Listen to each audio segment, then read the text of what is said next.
Tanda ko pa nang kapansanan ay dumating sa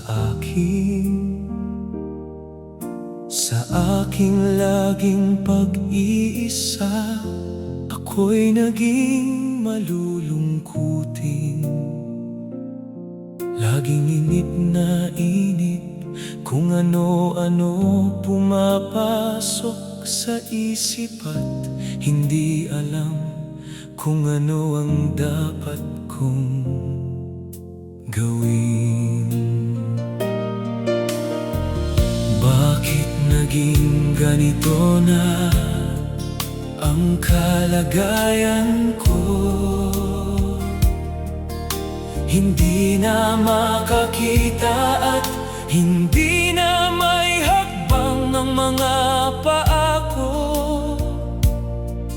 Ito ba'y dahil sa mga nakagawa ko na labag sa kalooban mo? Ang mga mabubuting aral na aking napakinggan, na akin naman napag-isipan, ito pala'y kanyang mabuting kalooban, na akin naman dapat na pasalamatan.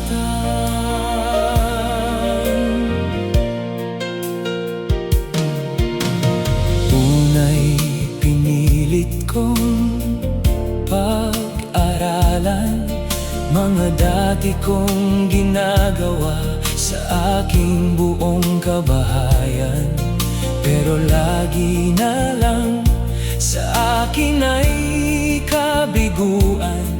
Kaya't sa Diyos ito'y aking naging kahilingan.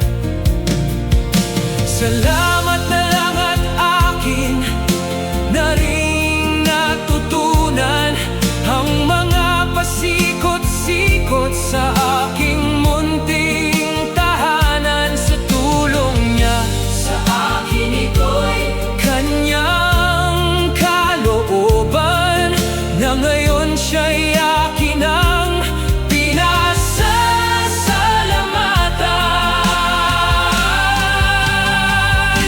Ang mga mabubuting aral na aking napakinggan, na akin namang napag-isipan, ito pala'y kanyang mabuting kalooban, na akin naman dapat na pasalamatan.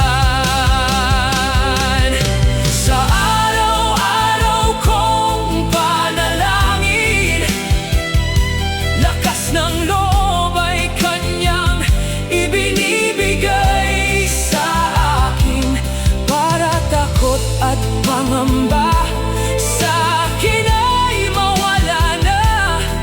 Alam ko rin na ang Diyos ang lagi kong kasama.